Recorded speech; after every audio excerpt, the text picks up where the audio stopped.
compulsory for getting the certificate.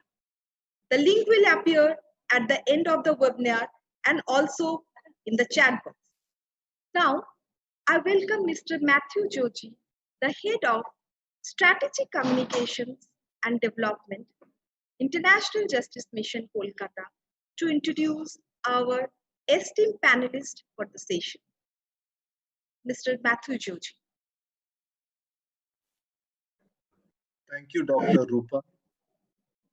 I am extremely privileged to represent International Justice Mission, IJM,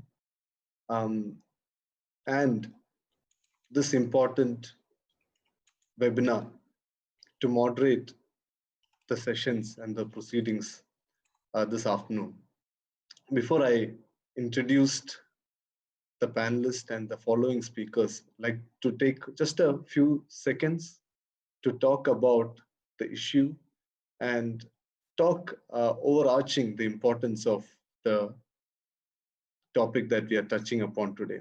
Dr. Rupa has already given enough statistics to provide the foundational understanding of how cybercrime is really close to us. When I was thinking about this webinar, my initial thought was that each one of us are just a click or a tap away from being a victim of a cybercrime, because the number of devices that we all use, the number of social media platforms that we are all in, and the number of screens that we are all using, we should remember that on the other side, there is very high likely possibility of someone trying to exploit us for sexuality or for money or for some other means or some other purposes. International Justice Mission's global work is focused with the vision of protecting the poor from violence by supporting and partnering with government agencies. And in our work in the last few years, we have closely seen how criminals use and exploit the power of technology to manipulate, to lure, to trap young children, especially girls, into sex trafficking. And we have seen how younger children are trapped in the space of online sexual exploitation, where children, some of them as young as 4, 5, 6, are forced to perform live sex acts to their customers sitting in different countries. And we have seen how technology, though is a boon in our lives, how it can be a pain in the life of those who are vulnerable and especially poor. During this lockdown, the UK government came out with a figure stating that it is possible that an underestimated 8.8 million children could be 8.8 million children could be targets of sexual abuse through cyber criminals during these few months. And that was an underestimate, 8.8 million. We hope that by the end of this webinar, each one of you who are participating and who are listening will be empowered with the knowledge of how criminals use the technology to exploit and manipulate, how and what are the different forms of cyber crimes, what tactics do they use, how do they groom people into different crimes, what about from the victim's perspective, what happens to them, how do they process it once they are victims of crime, how do they process it mentally, and what is the kind of mental challenges that victims face once they are under the yoke of a crime.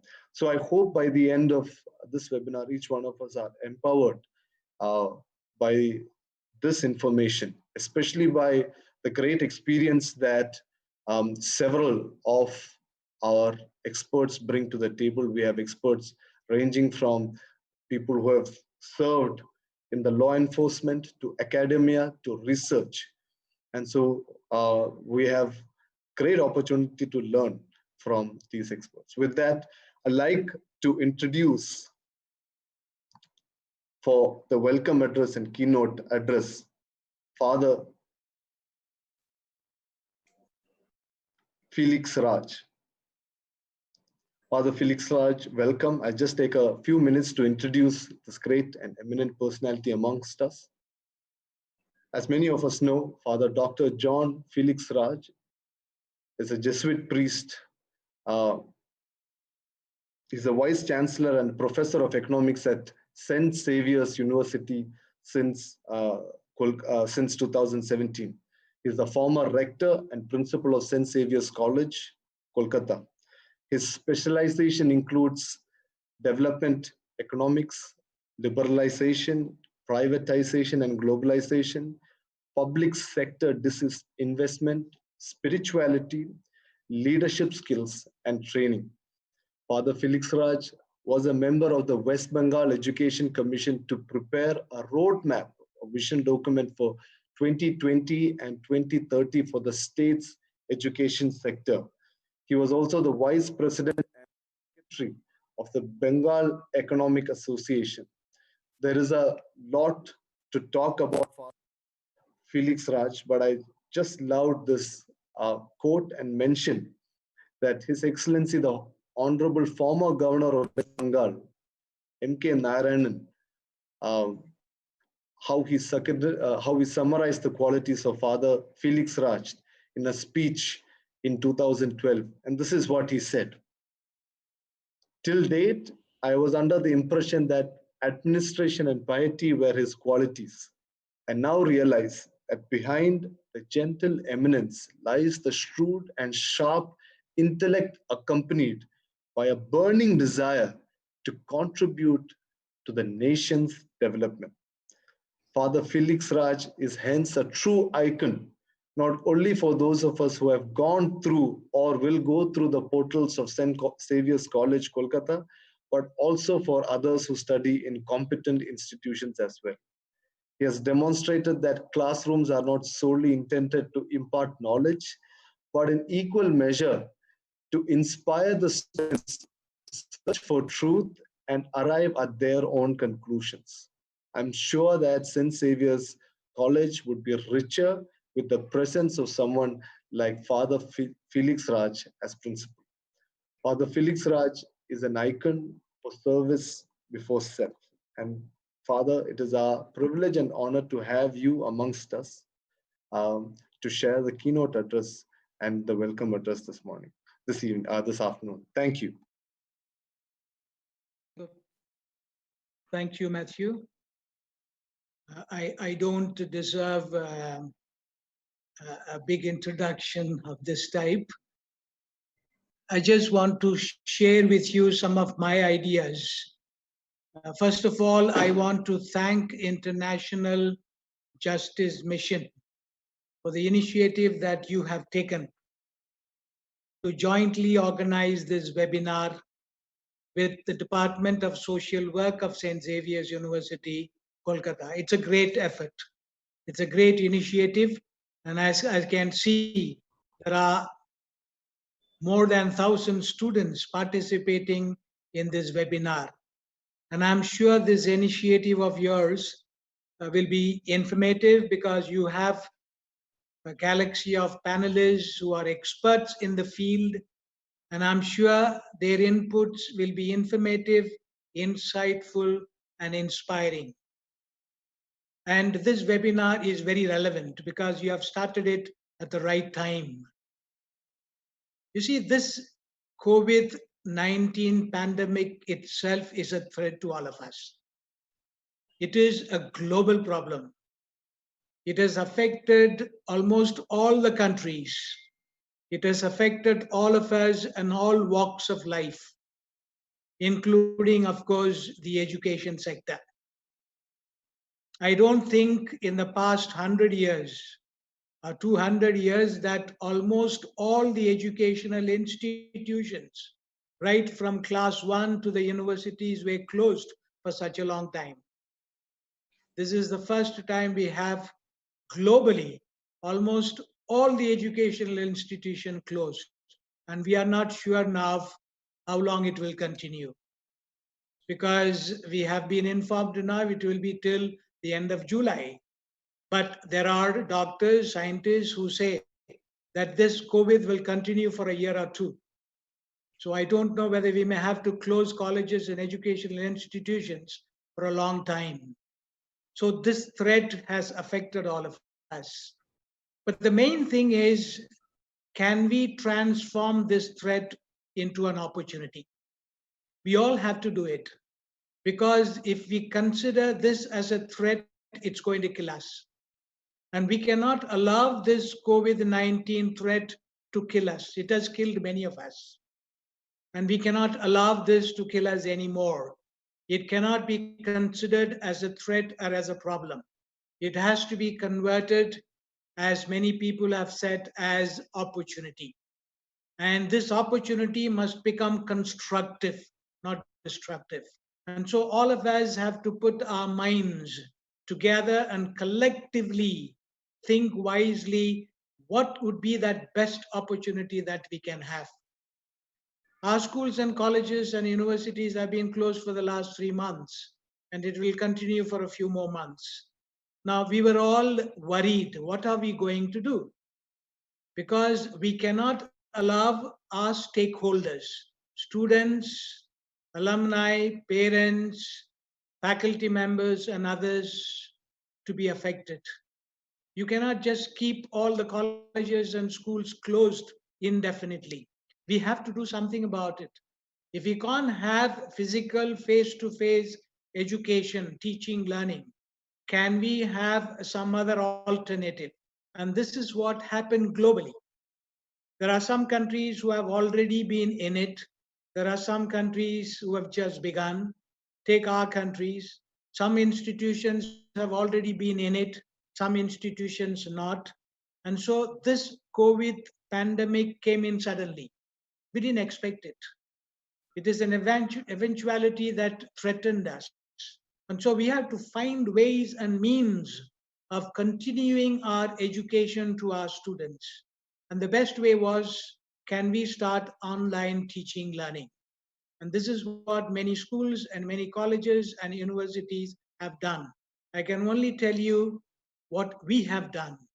We went in for it, and we had a full cooperation of our faculty members and the staff, and we contacted our students and we went ahead. We even thought that we could have a face-to-face examination sometime in July, but that also we have postponed because this pandemic's threat is continuing. I have something to say on this. You see, on the one hand, we have constructive methods, constructive ways of teaching and learning, continuing our process of connect with our students. But on the other side, while you have these methods of teaching and learning, we also have the threats. And so as we are opening up new ways of doing things, which we did not do some years ago, or even a short few months ago, we did not do it. Suddenly, during these 3-4 months, we have come out very openly and very strongly that we will continue this online teaching and learning. And various portals, various platforms are there for this, and we are trying to do this. You see, life is full of dualities. On the one hand, you are happy, you are creating things. On the other hand, there is somebody who is threatening and destroying things. This is a reality. And we cannot be afraid of the threats that we face today. Whether these are cyber threats, or whether these are human threats, or whether these are natural threats, we will have to face these threats. And the threats and problems will always continue. You see, fall and rise, both are facts of life. If you don't have a fall, you cannot rise. You see, if you, because of accidents, you cannot say that you don't want to have, you won't have a road. So we will have to live with the reality. And so this is something that I'm sure this webinar will teach our participants, our students, that we will have to live with reality, and we cannot be source of any problem. We cannot be, as human beings, source of any threats in this world. We will have to take it up. We'll have to fight all the threats. And so this is an education process to our students, to our faculty members, to every participant, that through this webinar, we want to invite you to be constructive in life, to be productive in life. All that we would adopt as individuals, as communities, as educational institutions, should always be a productive way. That we must bring in hearts and minds and souls together so that our life is joyful, our life is happy. And this is what we want. We want to achieve in life happiness, joy, peace, and love together. And so we journey together as a community, especially during this time of turmoil, during this time of threat, that we would have to join together through webinar, through various ways and portals and platforms to come together and say that we will fight this threat. As Matthew, as you said, yes, there are so many cyber crimes, some cyber threats, cyber problems. And I think we will have to reflect on this. We will have to see solutions so that we are able to solve these threats, especially when it concerns women, when it concerns our own children. And so I'm sure that this webinar will make us think, will make us reflect, because we have a galaxy of speakers on the theme of cyber threats and psychosocial dimensions. And I'm sure these students who are participating in this webinar will benefit. Thank you very much once again, this International Justice Mission. And I want to thank the Department of Social Work of St. Xavier's University for taking this great effort to organize this webinar. Thank you very much, and God bless you all. Thank you, Father Felix, for your kind and inspiring words. I just noted down some of the things that you mentioned. We are journeying together as a community. On one hand, we always have construction. On the other, there will be people who try to destruct. Fail and rise will happen at the same time. We cannot allow COVID-19 to affect our students and our teaching faculty. And thank you, Father, for those inspiring words. Thank you for your leadership and your gentle approach, Father. As Father has mentioned, we have a galaxy of speakers, and it is my pleasure to introduce our first speaker for the day. Our first speaker for the day is Dr. Varun Kapoor, IPS, Additional Director of General of Police from Madhya Pradesh Government of India. It's an honor, first of all, sir, to introduce you and invite you to come and speak and address us. Let me take a few seconds to highlight sir's profile. Dr. Varun Kapoor joined the Indian Police Service in 1991 in the Madhya Pradesh cadre. He currently serves as the ADGP Rastamji Armed Police Training College in Indore, and he's also been an advisor for policing in the UN and the Government of India missions abroad in various countries. Dr. Varun Kapoor has conducted numerous trainings for the Department of Justice, United States of America, and the Department of International Development in the United Kingdom and various other countries. It's a great fact to know that Dr. Varun Kapoor holds the World Book of Records, London, for the maximum number of cyber workshops for any one person in the world. And he received this award in 2018. Besides this, he's achieved many awards and accolades at both national and international levels for his exceptional work. This afternoon, Dr. Varun Kapoor will be talking to us about the emerging cyber threats and readdressal mechanisms. Sir, it is our pleasure and our privilege to have you and to listen to you and to learn from you. Someone who has led various arms and wings of the law enforcement. Especially, there is no one to learn from better than someone who has led a lot of these anti-cyber crime efforts here in India. Over to you now, sir, and uh, the next 20-25 minutes will be a great time of learning from you. Thank you. Thank you so much. And thank you to all of you for inviting me for this webinar concerning a very important issue which is very close to my heart. I do it as a passion, as a mission. You know, I've never been posted in cyber crime, cyber security. This not been my job directly, but I have started it 10 years back as just a point of interest. But now 10 years have passed, and I think very few police officers will be there in India who are have been working in this field for so long. So now it's only a matter of passion and a mission, and I keep doing it just because I love to send across the message of cyber security to as many people as possible. Anyway, the time is less. I have been told 20-25 minutes. The topic was very big, and I expressed my displeasure also with Saji. I think he'll be there, but I've cut down on what I had to say. So I don't know how far it will be good and effective, but I will try to do a good, as good a job as I can to bring out the base on which the following eminent speakers can build on and tell you about cyber crimes as such. Though I could have also spoken on that, but then that is not, we don't have enough time. I will only talk about the challenges, the threats the cyber world poses, why is it so, and the mindsets that are required to deal with it, which people are not somehow being able to come up with. So let us talk about the cyber crime and the security which is concerned with that crime, that is cyber security. First, let me start by telling Joji did introduce part of it, that I have worked in 5 continents as a police officer. I have not just gone there for, for roaming around or for some training or something like that. I have actually worked in 5 continents: Africa, Europe, North America, Central Asia, and South Asia, where we all live. And in my experience of 5 years in all these 5 continents, I have seen all sorts of crime and seen all sorts of security situations all over the world. And after seeing all that, I can tell all the participants here, all the students, that one thing is for sure.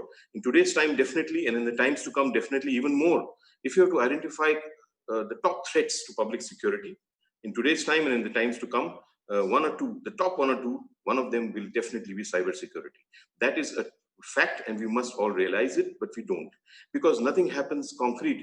It's nothing happens in the physical world. So we as humans take everything in the physical world. So nothing is happening as such. Oh, okay, I can say somebody has lost some money. Okay, fine. There is some bullying going on. There is some stalking going on. But there is nothing tangible. There is nothing concrete. So there's no panic. There is no fear as such. So people take it as if it's something there. It is there out there, but it's not that big. But it is very big. Take it from me. I have seen security situation all over the world. I'll try to explain why. So it is one of the biggest threats to cyber security, to the public security in today's time and in the times to come. So we'll talk about it, because I believe firmly that the key to cyber security is awareness. There is no other key. There is no other way. It is only purely awareness. Whose awareness? Citizens' awareness. So it is awareness which is the key, and awareness, that's mean we should start being aware. We start thinking, we start doing, and we start doing it now. That's what the thing is. So as we are in the COVID-19 era, and I believe and I know from my experience that in today's time, the traditional crime, what we call the traditional crime, like murder and attempt to murder, rape, theft, burglary, abduction, molestation, whatever, the traditional crime, there is a sharp fall in it.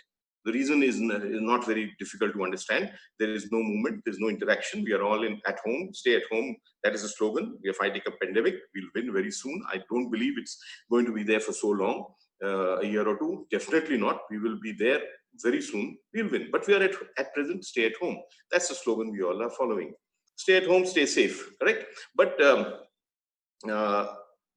traditional crime as a result is going down. No movement, no interaction, no trade, no business, no industry.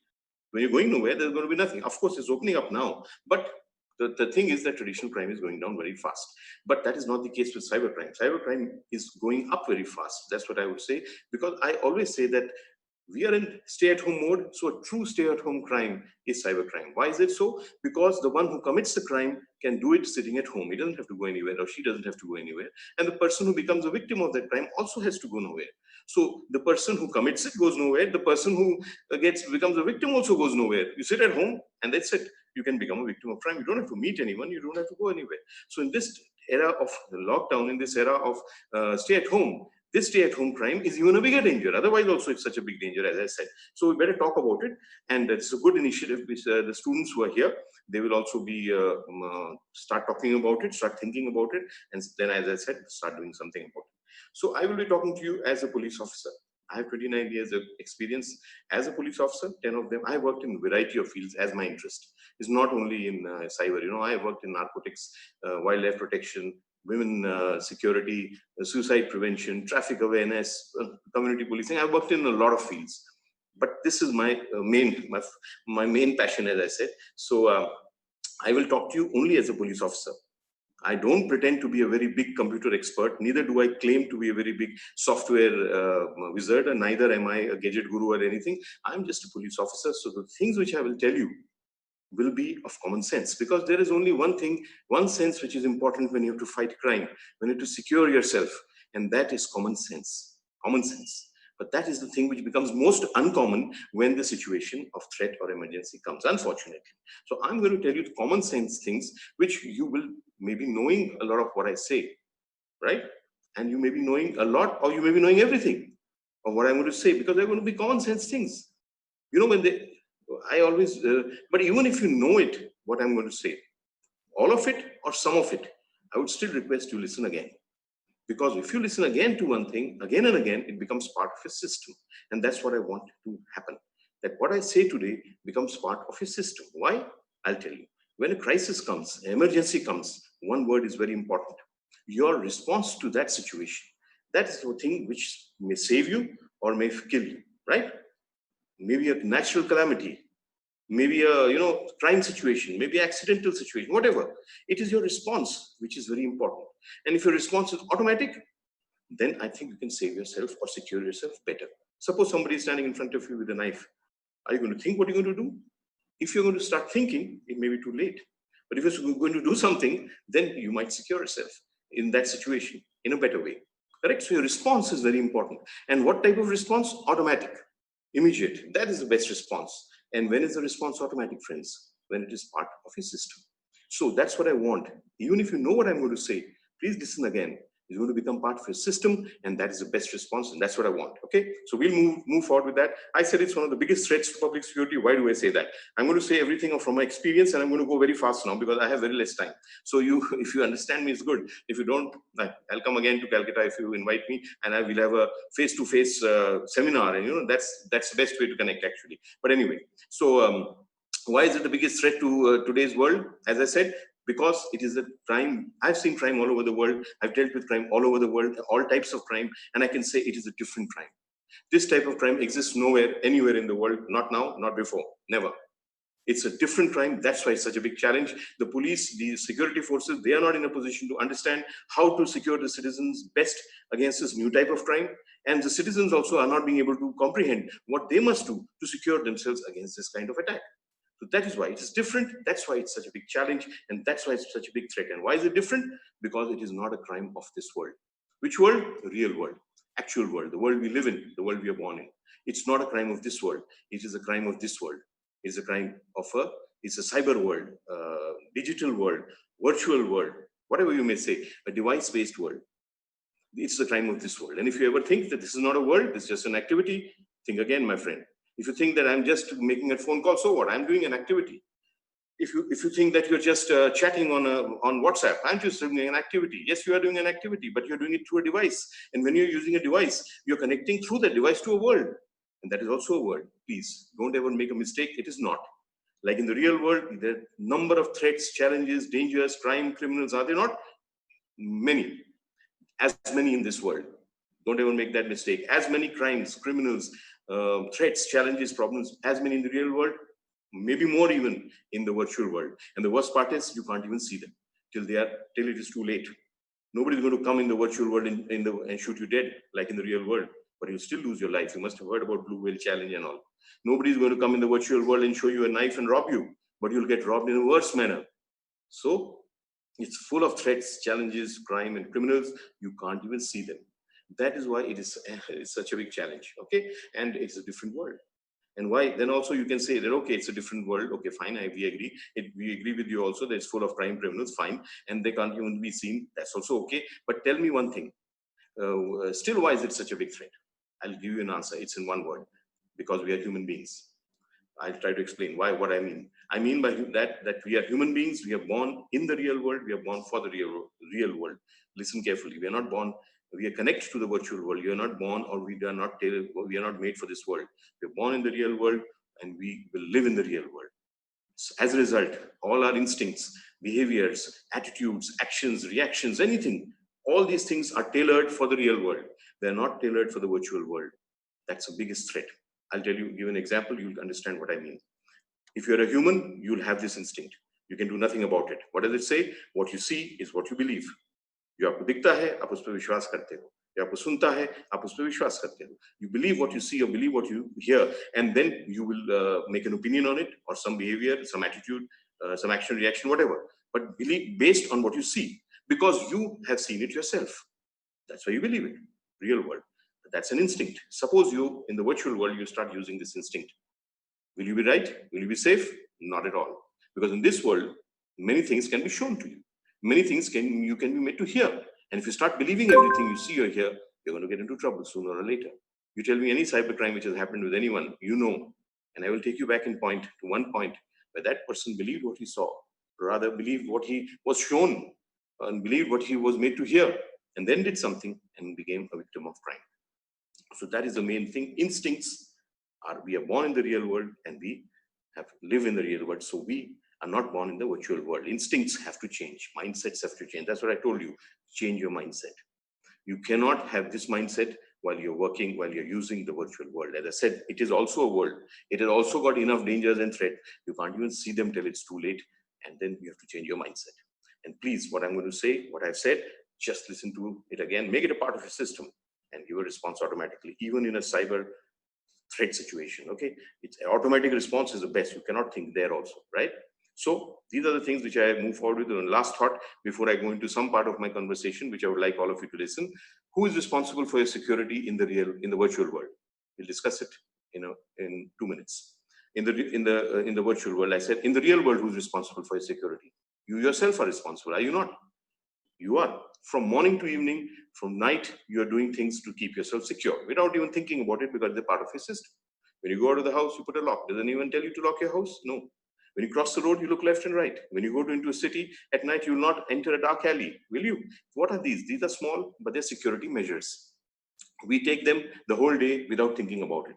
Nobody has to tell us. So we make all efforts to keep ourselves secure, right? Our family makes efforts, our community makes efforts, our police makes efforts, the government makes efforts, everyone makes efforts, including you, to keep yourself secure in the real world. But has the crime gone down? Has crime finished? All crime criminals are caught? Not at all. There's still all type of crimes which occur. In spite of yours and ours, everyone's best efforts. That is the real world. Okay. Now let's talk about the virtual world. Who's responsible for your security in the virtual world? I always say virtual world. The virtual crime or the cyber crime is a crime between an individual and his device. It's a crime between you and your device. I'll tell you why. But think about it. Who comes between you and your device? Who can keep you secure? I'll give you an example. Facebook, you also do, maybe I also do. Anybody can make a profile on Facebook. I can also make a profile. If suppose I make a profile in the name of a 16-year-old girl, can anyone stop me? No. Is there any authentication verification as of today? No. So if I make a profile in the name of a 16-year-old girl and send anyone a friend request, what do you see in front of you? A 16-year-old girl's profile. And human, first instinct, believe. What do you do? By mistake, somebody might press the button of I accept. But what I want to say is, who presses that button? You yourself press the button. I don't come there to threaten or force you to do it. There's another crime called debit card fraud. Somebody gets a call and somebody on the other side of the line tries to, trap the person and make a fool of him, whatever, and then try to take information from him. And people give it. Bankers give it. Can you imagine bank managers getting trapped in credit card fraud? It's like a policeman's house being robbed. Everyone laughs. Oh, your own house is burgled. What will you protect us? I've seen that. So, but what I want to say is, who gives that information by mistake? The person, the victim himself or herself. Another thing, your device, if I want to control it, I have to send you a virus, correct? If I send you a virus and right below it, this is a virus, please download. Will you download? No. So I'll send you something which you will download, right? And then your device will be in my control, okay? But I want to say one thing, who presses that button of download? The victim himself or herself. So you yourself are phoning and giving wrong information on the phone. You yourself, I'm not saying you, but the victim himself or herself is pressing the wrong file to download. The victim himself or herself is making the wrong friend request, accepting it. Then who's going to save him or her? Can there be one person, a knowledgeable person who knows all these concepts of cybersecurity and sit with all the billions of people who use the cyber world all over the world, all the day, and prevent that person from doing these mistakes? There is not. Is there any system which can come between you and your device and prevent you from doing these kind of mistakes and these kind of reckless behaviors? No, there is not. So there is no system, there is no individual as of today who can prevent you from doing it. There is some technological support. You can have firewalls, you can have antiviruses, but that's okay. But that's no security if you yourself are being insecure and your behavior is not safe and thought about.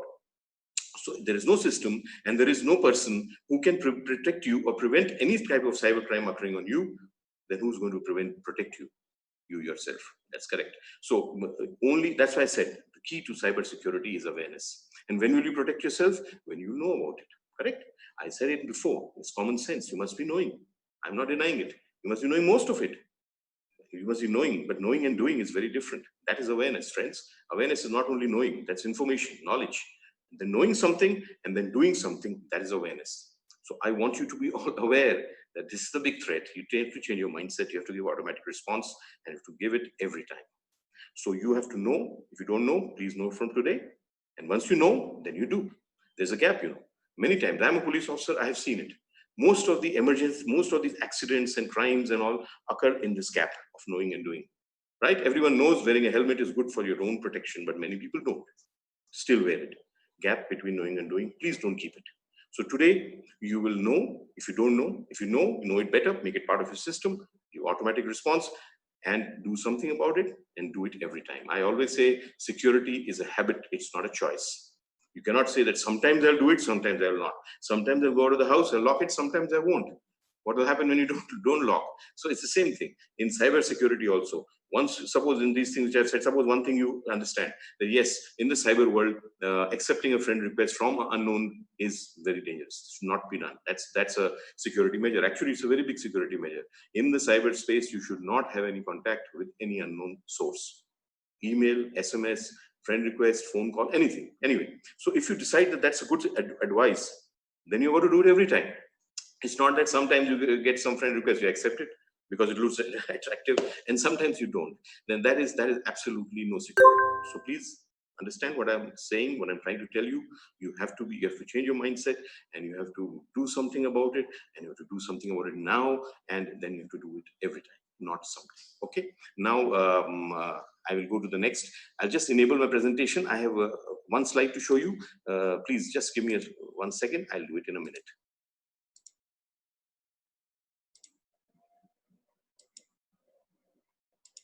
I think you can see it. This is my initiative. Anyway, we'll move forward. What I want to talk to you about is what is cyberspace, because we must know, as I said, I want to lay the groundwork for my following speakers to take it forward. I want to tell you what cyberspace is. You must be knowing, as I said, what is virtual world, digital world, cyber world. If I ask you for definitions, you may not be able to give it to me. I also do not know any definition like that. Maybe some definition is there, maybe very long. So we'll not get into it. We will first see what we do in this world. Once we have identified the use of this space, then taken together, that is a cyber world, and that is the security of their world is what we're talking about. Okay. So the first use of the cyberspace, as someone else was also saying, is information. It is the biggest source of information. This is what you have to understand very carefully. It is a very big source of information, correct? The biggest use of the cyberspace is information, which is the world we are living in today. What is it called? The age. Today's age is called the information age. correct? There was the information revolution, which occurred in the 90s and the early 2000s. Now it is over. We are all living in an age where information is the name of the age. So every most important thing is information. It's for me, it's for you, it's for everyone. The more you keep, the more you use smartly, I would say, the more you can be successful, you can be secure, you can be happy, you can be everything. So information is the base for everything in today's world. There was a writer. He was not a writer, he was actually an economist, an American economist. His name was Alvin Toffler. In the late 70s, early 80s, he got the Nobel Prize for economics. He wrote a book called The Future Shock. In that book, he had coined a phrase, and that phrase was information is power. Correct? I'm sure at that time people must be laughing at him and saying, what does he mean information is power?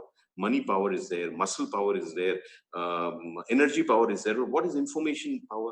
But what that person prophesied 40 years back, it has come true today. Today, information is the biggest power for everything. I'm here with you to talk about cybersecurity, not because I'm a very senior police officer and I can come here and talk nonsense and you will listen. No, I'm here because I have more information in this field than you, and it's good for you to listen, right? But suppose you had more information than me, I better listen. I cannot say that, what will you teach me? I'm 10 years experience, I'm such a senior. You'll try to tell me what is cybersecurity. If I have that mindset, I'm going to damage myself. So you understand, in today's world, information is the biggest power and biggest use of cyberspace. But friends, if information is the biggest power for me or for you or anyone, information is also the biggest power for a criminal of today's day, that is a cyber criminal. For him or her, also information is the biggest power. Whose information? Of course, your information. The more that person gets, the more successfully he can attack you and commit a cybercrime. Okay, I'll give you my example, just for an example. My name is Varun Kapoor, Indian Police Service, name and my job. Okay, if these two bits of information reach the wrong place, the person, just let's take some estimates, the person might be able to attack me and be successful to commit a cybercrime, maybe 5%. Okay, now he comes to know on top of it my phone number. Third bit of information, a very big, because it is the vehicle for many types of crime, your phone number. So if he comes to know my phone number, third bit of information, maybe his success rate goes up 15%. Now he comes to know that I'm a cyber security expert, at least I think I am. So fourth bit of information, now his success rate may go up to 25%. And then on top of it, he comes to know that I'm a wildlife photographer. That's my hobby. Fifth bit of information, his success rate will become even more. That's how it goes. The more they know about you, the more easier it is for them to attack you and commit a cybercrime on you. Okay? Now tell me, who gives them this information? You got it. You yourself. Maximum information about us, which forms the basis of cybercrime on us, is given by us. Okay? There are other sources. I'm not saying there is not, but basically, mostly it is us ourselves. The whole day we are leaking information about ourselves without thinking. What we are talking, what we are posting, what we are forwarding, what we are sharing. We don't even think where we go, what we eat, who are our friends. We are telling the whole day without even thinking about it. And that, as I said, my friends, is the basis of cybercrime on us. Correct? Many people come to me, and who's going to save it then for you? You yourself. Because I told you, nobody comes between you and your device. Correct? Does anybody come? If you yourself are leaking, then nobody's going to stop that leakage except you yourself.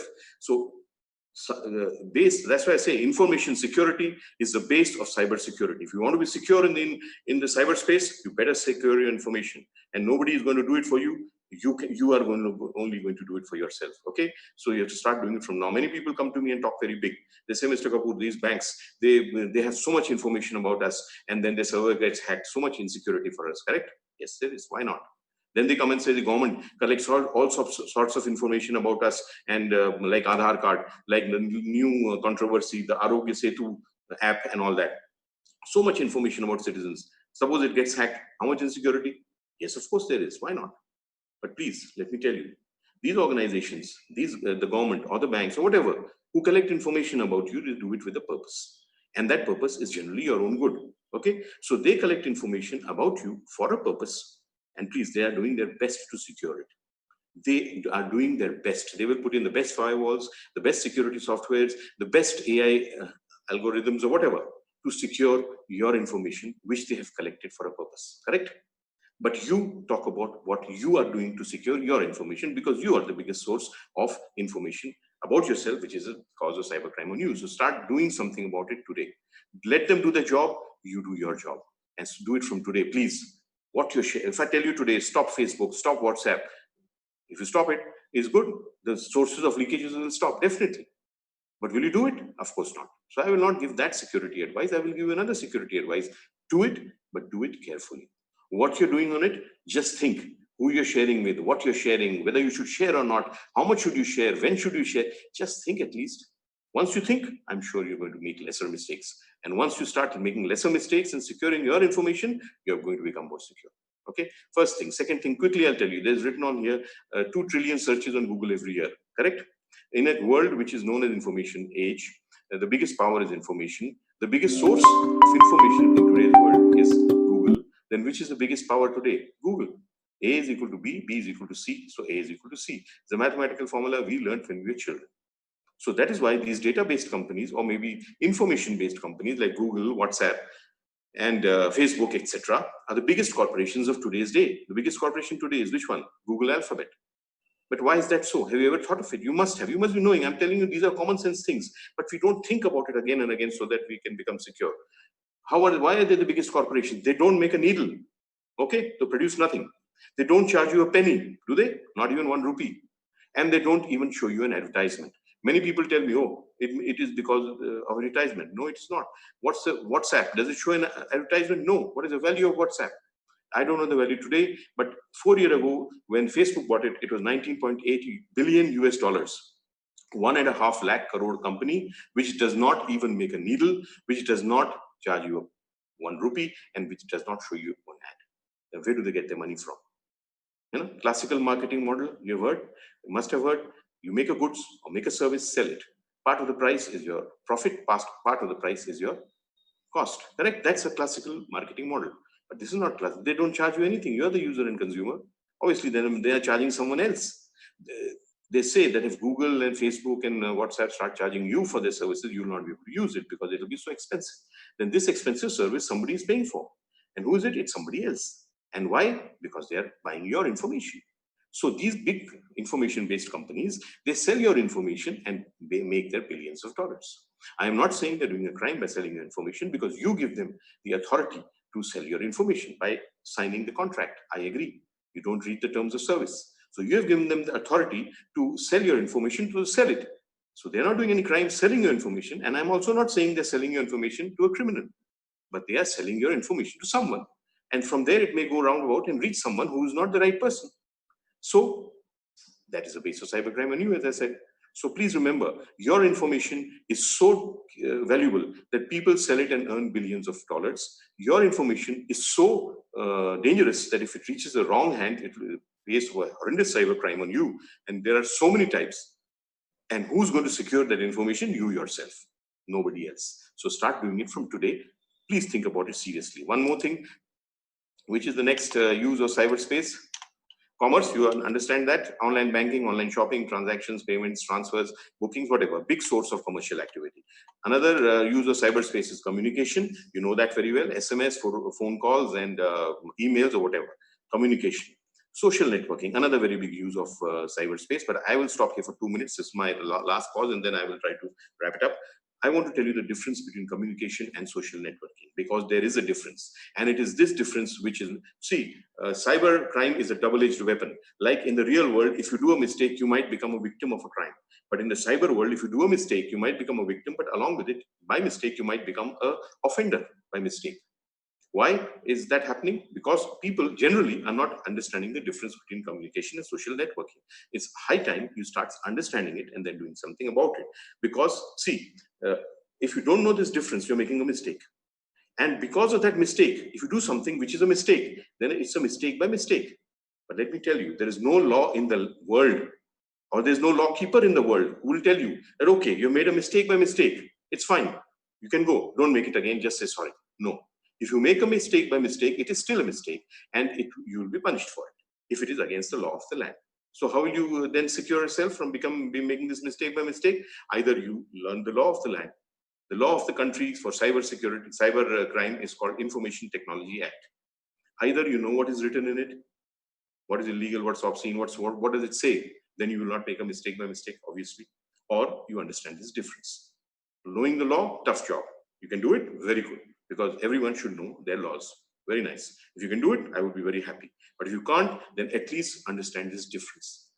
Then so that you don't make a mistake by mistake and become an offender by mistake. Okay. Communication and social networking has a lot of differences, maybe, but the one which we are bothered about, I'll put in front of you. Communication is done with those people you know, or those people who you want to communicate with.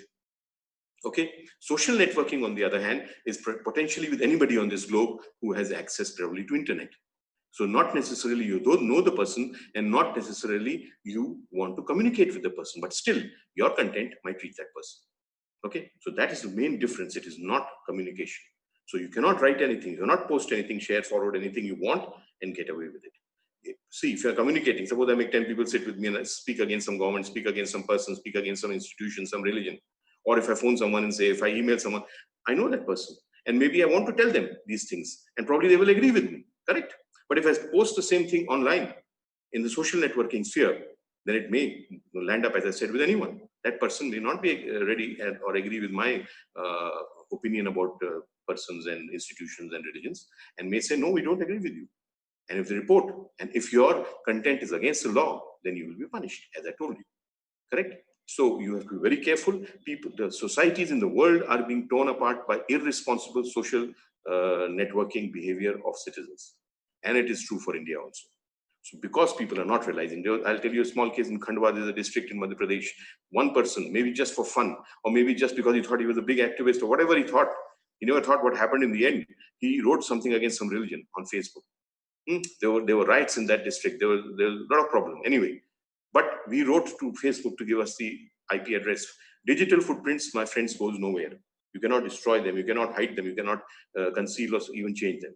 New technologies, they come up with dark nets and Tor browsers and proxy servers will not save you. If you follow the trail, you'll get it. You cannot destroy them. Not like fingerprints, you can hide them by gloves and all that. Anyway, but digital footprints don't go anywhere. Once made, they are made. So anyway, this guy did something. We wrote to Facebook. They wrote back, it's not our server which was used. A proxy server was used. That person tried to act very smart. We wrote to the proxy. It was a Slovakian proxy. And that proxy gave us all the information. We arrested that person. And you know how much sentence he got? He got sentenced for life imprisonment. Why? Because there is a section in law, 66F, cyber terrorism. If you use cyberspace for spreading activities which create panic, terror in society, cyber terrorism. Punishment, life imprisonment. Do you think when he posted that content, he ever thought he will go to jail for life? I am sure he did not. So first of all, he did not know the law. And secondly, he did not know the difference. So he got into trouble. Please be very careful. This is not communication. This is social networking, and you have to do it very carefully. I also said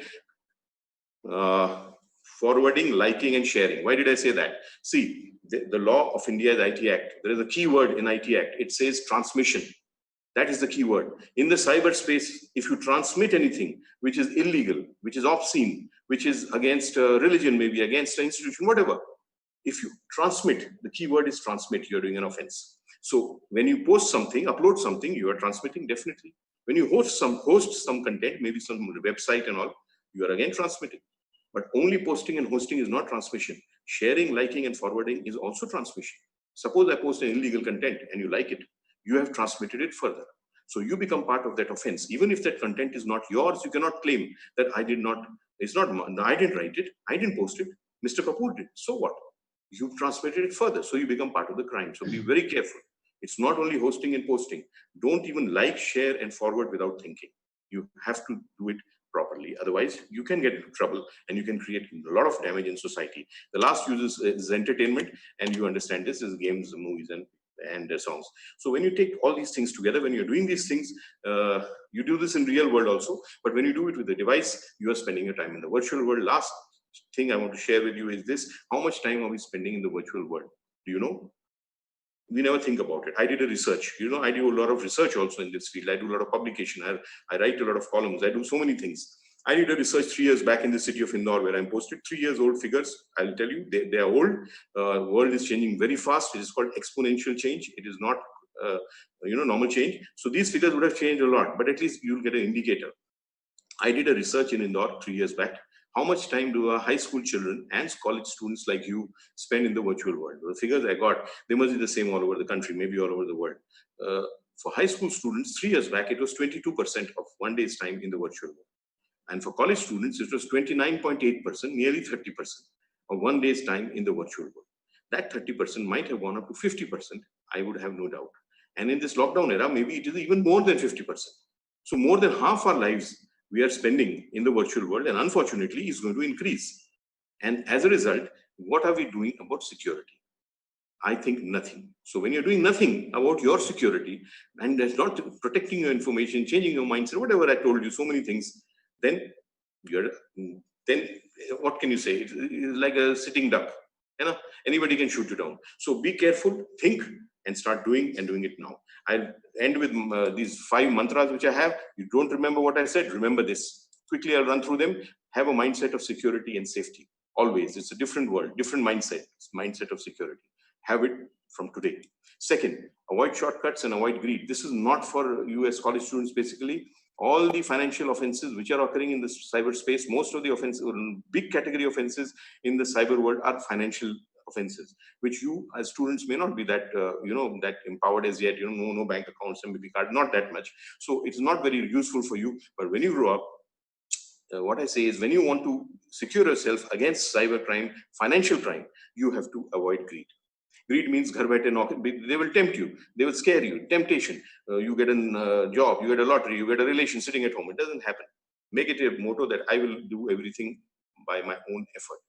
There is no free lunch. So if you have that kind of effort, mindset, you will be secure. Avoid shortcuts. Don't download anything. Don't press any link. Don't do these kind of behaviors which are shortcuts. Suppose there's a phishing attack which takes you to a fake site. They have a link which takes you to a fake site. Suppose you don't press that link because everything is a shortcut. Everything's so fast, technology empowered. So you feel so good. Just press the link, go to anywhere. No, don't do it. You have to make an effort for security. You have to open a new tab. Suppose you have to go to State Bank of India site. You type www.sbionline.com and enter. You will reach the correct site. But if you press that link, which is given in some kind of phishing email, which you don't know, obviously it's a phishing email, you might reach a fake site. So avoid shortcuts, avoid greed. The third is think before you act. Before you do, just think. A thought about a thing when you think and then do, you will be generally not making a mistake. But if you don't think and keep doing whatever, liking, sharing, forwarding, posting, you are going to make a mistake sooner or later. So be careful on this front. Fourth is have full knowledge. This is a world of information. You must have full knowledge, and information is power. Even for security, information is very necessary. So have it, keep it, use it every day, all the time. And last is cyberspace. Do not trust anything blindly. Basically, you are only interacting with a screen. You have nothing in front of you except a screen. There's no person. There's no place. There is no situation. It's only a screen. So on the screen, you can be shown anything and made to hear anything. Everything cannot be the truth. So remember these 5 mantras. I think I've spoken enough and the others can take over. Thank you so much for giving me the opportunity. And maybe some other time I will come to St. Xavier's University and talk to you directly, because you are the people who are who are to be protected the most. You are the future generation. Anyway, thank you so much. And over to the organizers. Thank you. Thank you, Dr. Varun Kapoor. I really take back a couple of the thoughts that you have, especially on the oversight of personal security, the need for digital hygiene, and